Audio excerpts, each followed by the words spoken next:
Assalamu alaikum. Welcome back to Hilaal Live. Thanks for joining us on Channel 347 on DSTV.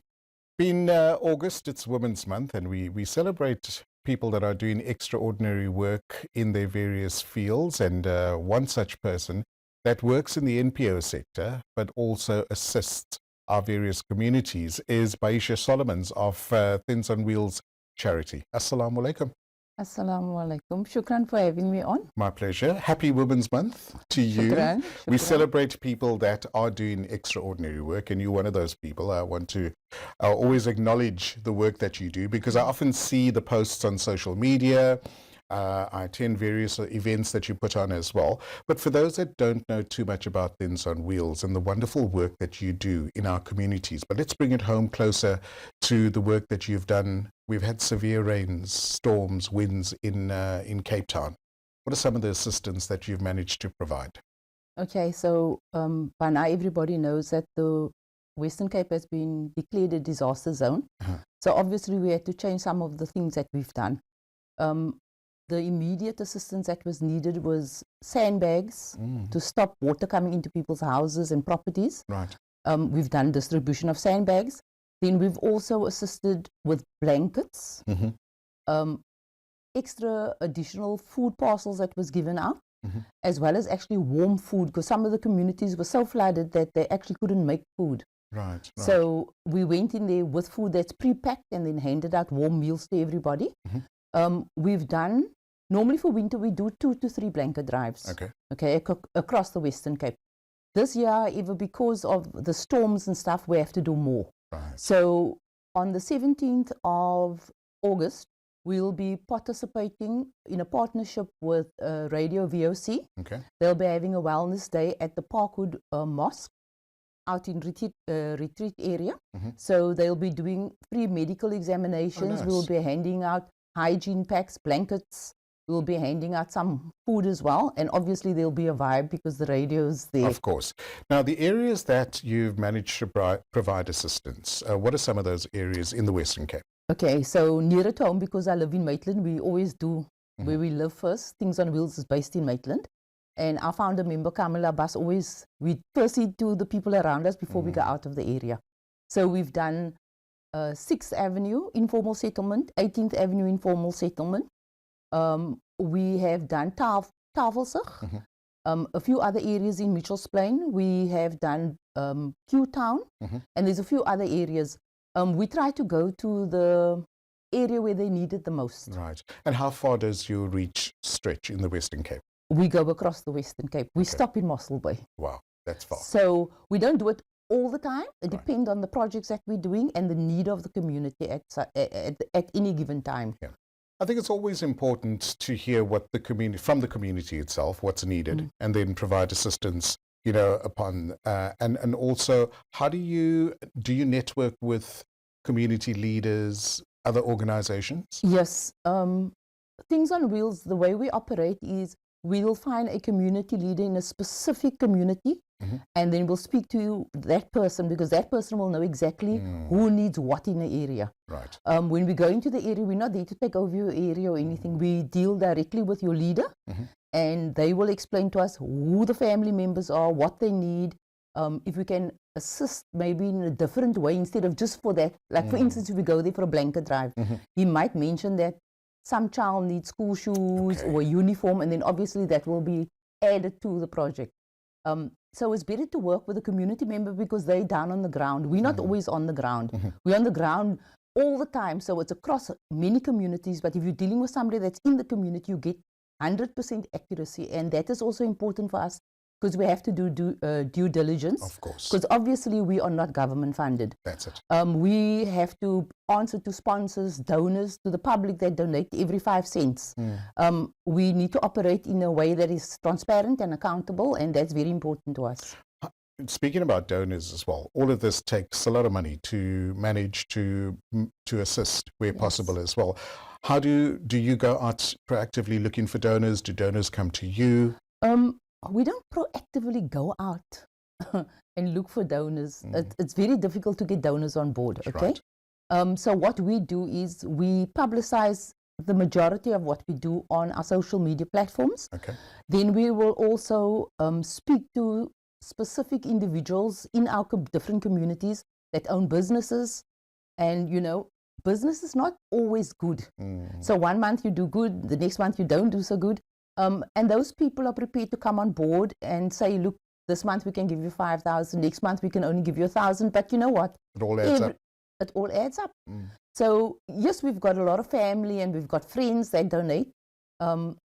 So, you know, on social media, you'll see me asking, we're doing blankets, you can donate 100 Rand, or we're doing a specific food drive or school shoe drive, and people open their hearts and they donate. Okay. Excellent. Look, you know, quite a few NPOs have managed to try and assist where possible during the severe rains, and we want to say shukran to you and your team as well. But winter's not over. It's still very cold in the Western Cape. Some people haven't recovered from the devastating storms that have affected their homes and their communities.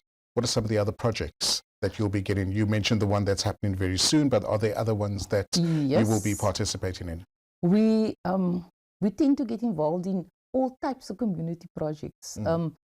We always say community first. Of course. So we live in Maitland and we want to revamp, well, I was given permission in the week, we want to revamp the gender-based, no, that's the wrong word, gender-based violence rooms. It's actually victim support rooms. That's a proper name, victim support room. So obviously they do counseling and they see people and they open cases in the specific rooms. Okay, where's that? At the police station or at Maitland SAPS? Okay. Okay, so it is a room for where adults use, and then they got a room for children, and there's obviously a bathroom and an office attached to it. Right. So it's been there about 7-8 years, so it needs a revamp. Right. So Things on Wheels have offered SAPS Maitland to do it, and they had to obviously get permission, and we've just been given permission. So we're going to revamp the whole area, and then obviously try and highlight the reopening of this beautiful facility that can help our community members across the board. Okay, I think it's needed, and knowing the area that they service as well, it's quite a large area.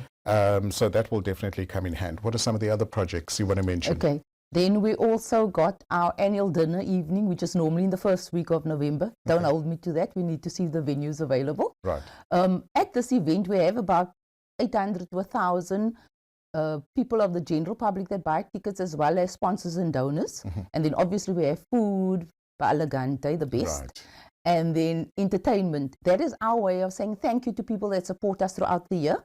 It is also one of our biggest fundraisers, because that money will be used to pay for our upcoming events the following year. Right, it's a fundraiser. It's a fundraiser, in other words. We only do 3 fundraisers, and that's our last one for the year. Okay.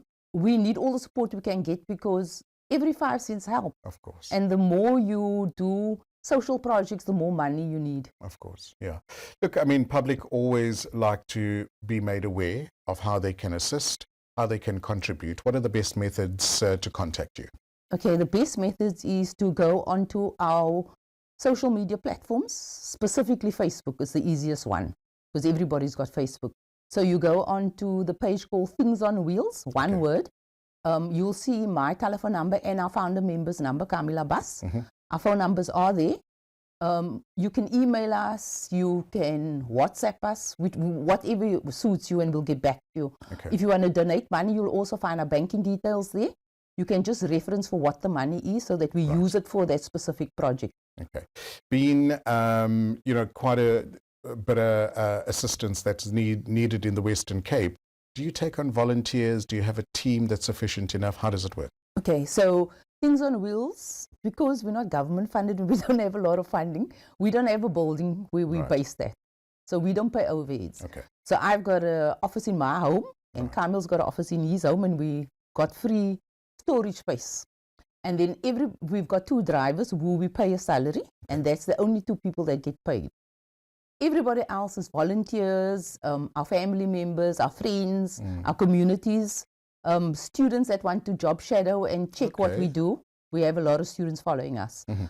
We hope that we inspire them to go into the NGO, NPO arena, because I believe that politics is not going to solve the problems of our country. It's going to be ordinary citizens that make a change. And there's hundreds of NPOs and NGOs that are doing fantastic work. Even the aunties in the road that just cook from the pension money is going to make a change. Wow, that's phenomenal. And, you know, all of us doing our little bit adds up, so we can alleviate some of the situations out there, because it's, you know, it's, I watch the social media posts on your page, and the communities that you go to really appreciate your assistance as well. In closing, is there any last message you would like to give to our audience?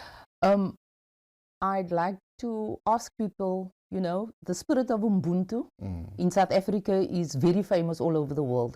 I'd like people to open their hearts and maybe give a 10 rand, 50 rand, 100 rand, it doesn't really matter. Whatever you can afford, give that to enable somebody that is less fortunate the gift of warmth. Of course, yeah, of course. Bahiesha, it's been an absolute pleasure. Jazakallah for all that you do, and especially, I know it's odd hours. The hours are never the same when it comes to providing assistance, and you know, the weather hasn't been the best in the Western Cape at the moment. So shukran to you and your team, and may all your future projects grow from strength to strength, inshallah. Shukran so much for having me on. It was only a pleasure. Shukran. There we go, Thins on Wheels. Go and check them out on all the good social media platforms, and if you can assist where possible, please do so, especially if you're based in the Western Cape. But if you manage to contribute via their banking details on the various social media platforms, see how you can assist and contribute. We're going to continue after the break. Do join us. Thanks for watching us on Hilaal Live.